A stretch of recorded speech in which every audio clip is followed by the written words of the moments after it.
Josh Allen, the passer, versus Josh Allen, the rusher. So initially, this game starts off how you would kind of expect it. You know, the Bills are going up against the 24th ranked defense in the NFL. Bills should be able to take advantage of that. And it looked like Josh Allen was starting off pretty hot. I'm pretty sure he went for 6 for 9 and started passing the ball off in some really tight windows. You saw Gabriel Davis, Cole Beasley get involved, Diggs, all those guys. And then you just started to see this drop off.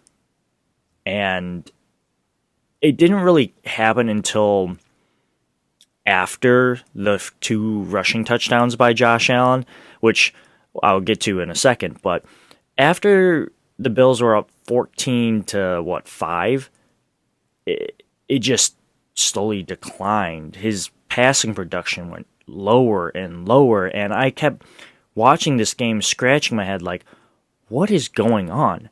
On top of that, he threw 3 interceptions, and I understand 2 of them were tip passes, so yeah, that's not ideal. One of them, got tipped at the line, so it is what it is.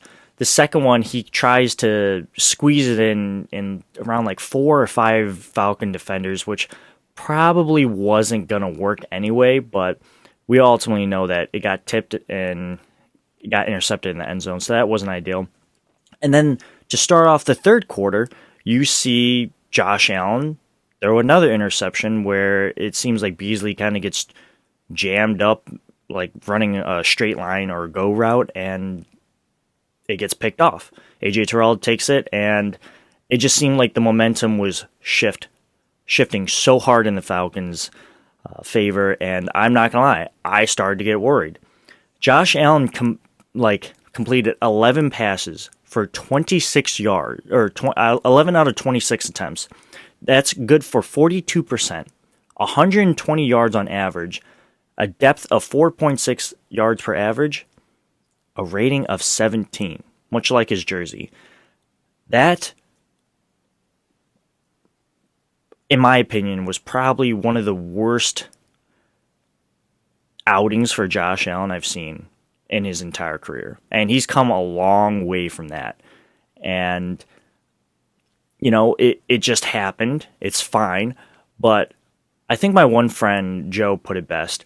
Josh Allen and the Bills are the only team that I have confidence that can throw 3 interceptions and still come back. And they ultimately did. They were able to get over that hump and, eventually find the end zone and finish the game putting 29 points on the Falcons. So that was pretty cool. I didn't like the interceptions. I didn't like how the passing game just kind of disappeared, but it was clear that the rushing attack, and specifically Josh Allen on the ground, really played a huge role into why the Bills were ultimately able to get away, pull away from the Falcons, which I very much like seeing. So it is what it is, and Josh Allen knows that he needs to be better, but this is not something that he's going to take home and write home about. If anything, I suspect that he'll watch this game over and over again and just go like, why did I do that? Why did I do that? And who knows what brand of Josh Allen we're going to see next week against the New York Jets. But hopefully, he'll be able to have more success through the air than he did this week.